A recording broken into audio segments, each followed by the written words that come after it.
জয় তারা। নমস্কার বন্ধুরা, তারা মায়ের কৃপায় আপনারা সবাই ভালো আছেন, তার সাথে আমিও ভালো আছি। আজকে একটি মহা শক্তিশালী গাছের সম্পর্কে বিস্তারিতভাবে উল্লেখ করব আপনাদের কাছে। এই গাছের শেকড় দ্বারায় আমাদের জীবনে যত রকমের সমস্যা সমাধান করে দিতে পারে এবং আপনার সমস্যার সমাধান আপনি নিজেই করতে পারবেন। কারো কাছে যেতে হবে না, আপনার পয়সা কড়ি বেশি খরচা হবে না। আপনি যতটা বিশ্বাস ভক্তি নিয়ে কাজ করবেন ততটাই আপনি মুক্তি পেতে পারেন। দেখুন বন্ধুরা, নিজের সমস্যা নিজে সমাধান করার মতন আনন্দর কিছু থাকে না। এই গাছটিকে আমরা সবাই দেখতে পাই কম বেশি, কিন্তু এই গাছের গুণাগুণ সম্পর্কে আমাদের অনেকেরই ধারণা নেই কিংবা জানা নেই। আর যারা জানে তারা কিন্তু এই গাছটিকে দিনরাত খুঁজে বেড়াচ্ছে। এই গাছটির নাম কি? এই গাছটির নাম কালধুত্রা গাছ। কালধুত্রা গাছ দেখতে কিরম হয়? কালধুত্রা গাছটি দেখতে কালো রঙের হয়ে থাকে এবং এই গাছের ফুলের রং বেগুনি কালার হয়ে থাকে, ডিপ বেগুনি কালার। এই গাছটিকে দেবদূত গাছ বলা হয়। দেবদূত গাছ কেন? এবং এই গাছের ফুল ছাড়া মহাদেবের পুজো সম্পূর্ণ হয় না। বিশেষ করে দেখতে পাওয়া যায় মহাদেবের কর্ণে এই গাছের ফুল ধারণ করা থাকে এবং কাল ভৈরবের পুজোতেও আমরা এই গাছের ফুল দিয়ে থাকি। বিশেষ করে যাদের শনির 7.5 চলছে এই মুহূর্তে, তারা অবশ্যই এই গাছের শেকড় ধারণ করবেন। দেখবেন শনিদেব আপনার উপরে কুদৃষ্টি সরিয়ে দেবে, অর্থাৎ আপনার উপরে কৃপা দৃষ্টি প্রদান করবে। কিংবা যাদের এই মুহূর্তে পিতৃদোষ রয়েছে, পিতৃদোষ আপনি কি করে বুঝবেন? দেখবেন আপনার যে কোনো শুভ কাজ হতে গিয়েও আর হবে না। অর্থাৎ আপনি আগিয়ে গেছেন অনেকটা, কিন্তু যখন আপনি কাজটা সম্পূর্ণ করবেন তখনই যে কোনো একটি সমস্যার মধ্যে আপনি পড়ে যাবেন।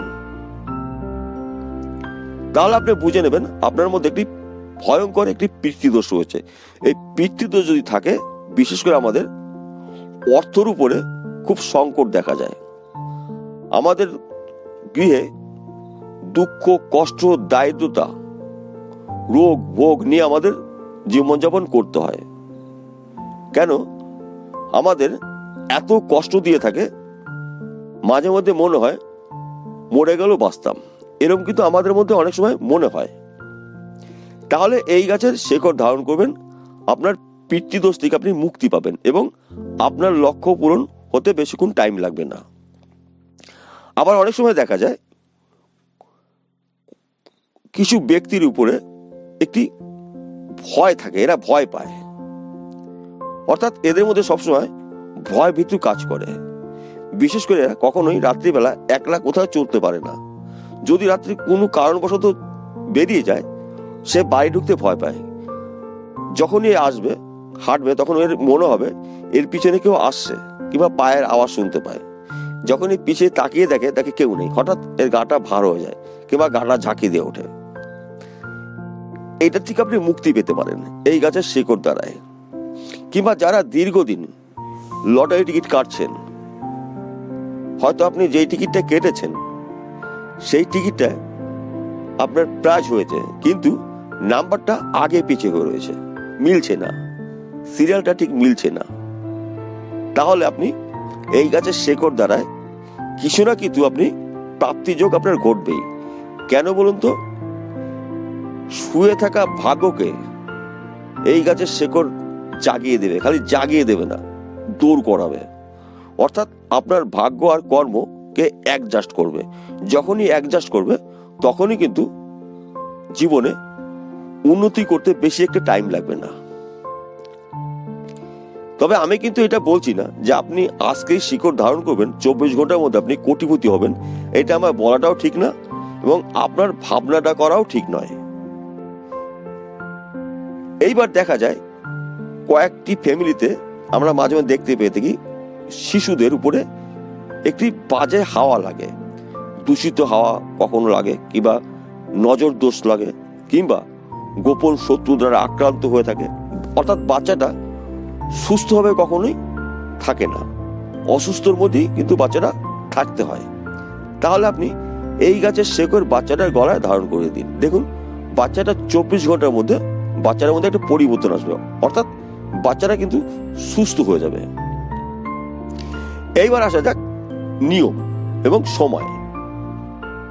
সোমবার দিনকে সকালবেলা আপনি ঘুমের থেকে উঠবেন, উঠে স্নান করবেন, স্নান করে শুদ্ধ বস্ত্র পরিধান করবেন, অর্থাৎ আপনাকে ক্রিয়াটা চলাকালীন আপনার উপোস থাকতে হবে। এবার আপনি গাছের কাছে যাবেন, গাছটি আপনাকে সামনে রাখবেন, আপনি পূর্ব দিকে মুখ করে দাঁড়াবেন এবং সূর্যদেবকে কেন নমস্কার করবেন? সূর্যদেব সর্বশক্তিমান।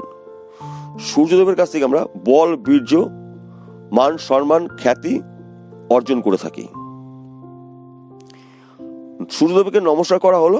এবার আপনি গাছটিকে স্পর্শ করে বলবেন, হে বৃক্ষরাজ, আমি খুব কষ্টের মধ্যে আছি, আমি এই বিপদের মধ্যে আছি, তুমি আমার বিপদ থেকে উদ্ধার করো। আমি তোমার কাছ থেকে একটি শিকড় নিতে এসেছি, তুমি আমাকে কৃপা করো।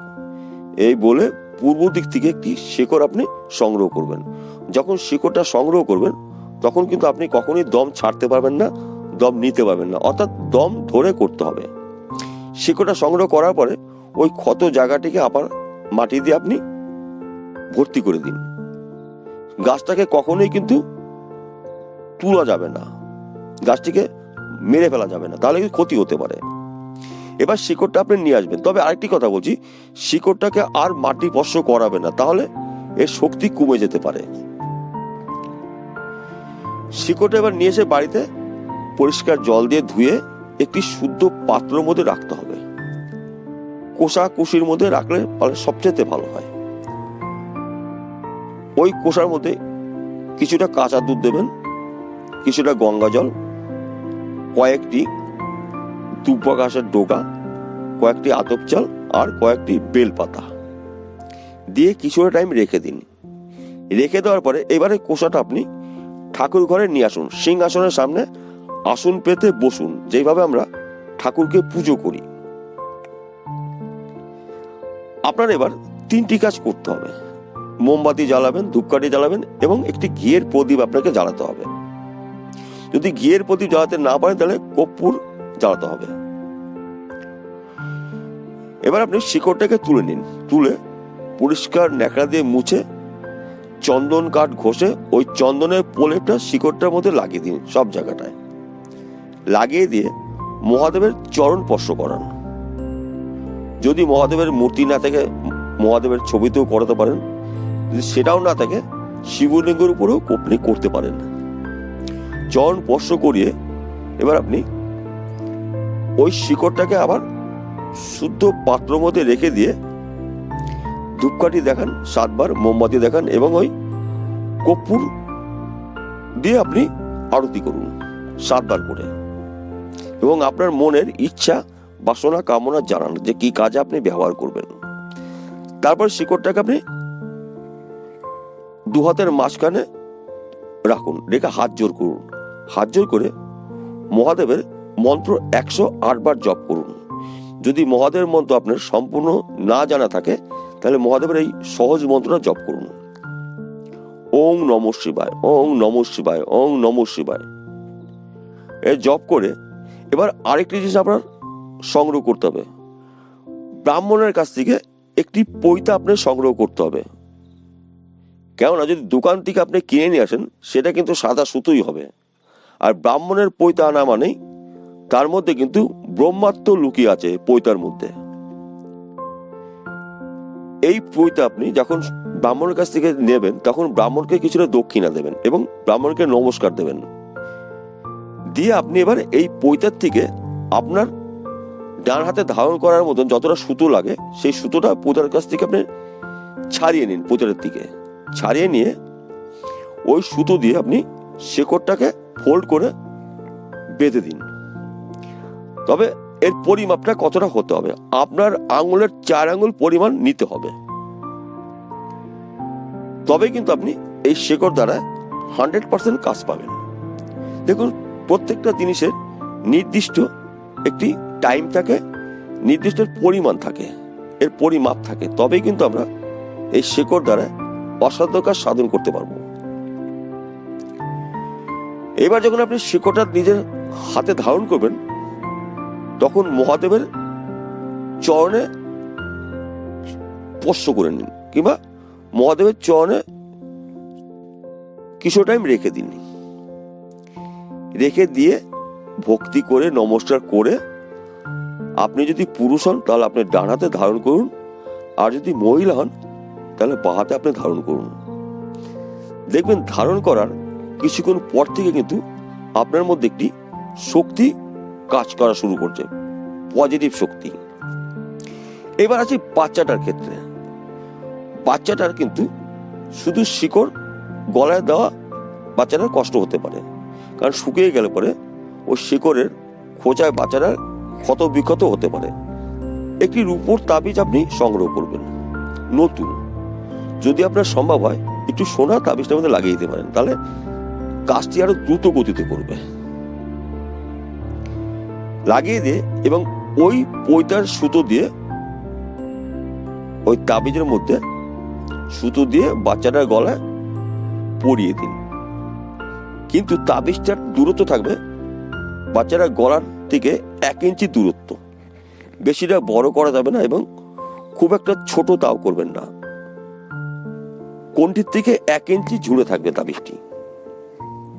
দেখবেন ওই বাচ্চার তাবিজ দেওয়ার পরে 24 ঘন্টার মধ্যে বাচ্চারা সুস্থ হয়ে যাবে, এবং পৃথিবীর মধ্যে এমন কোনো শক্তি নেই ওই বাচ্চাটাকে ক্ষতি করার, কেননা মহাদেবের আশীর্বাদ ওই বাচ্চাটার গলায় রয়েছে।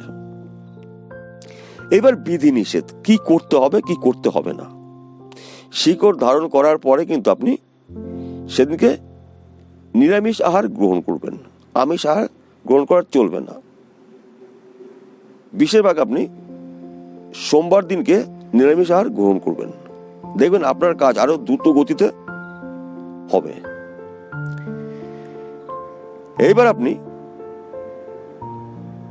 শিকড় ধারণ করার পরে, আমি আবারও বলছি, শিকড় ধারণ করার পর থেকে আপনি কোনো মরা বাড়ি যেতে পারবেন না, কোনো শ্রাদ্ধ বাড়ি খাওয়া দাওয়া আপনার নিষেধ করা থাকবে, কিংবা আপনি খেতে পারবেন না, কিংবা এমনকি সমাধিস্থলও আপনি যেতে পারবেন না।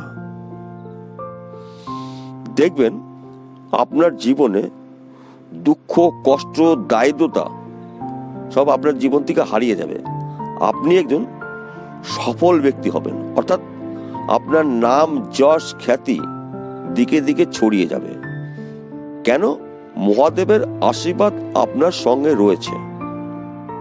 আমি আরেকটি কথা আরেকবার বলছি বন্ধুরা, এই শিকড় ধারণ করার পরে কিন্তু যদি আপনি মনে করেন যে আপনি রাতারাতি সব সমস্যার সমাধান হয়ে যাবে, এইটা আমার বলাটাও ঠিক নয়, আপনার ভাবাটাও ঠিক নয়। এবং এই শিকড় ধারণ করার পরে 24 ঘন্টার মধ্যে রাতারাতি আমরা কোটিপতি হয়ে যাব, এইটা কিন্তু আমার বলা ঠিক নয়, এবং আপনারা কখনোই এই ধরনের কথা বিশ্বাস করবেন না। তাহলে বন্ধুরা বোঝা গেল। নমস্কার, আবার দেখা হবে।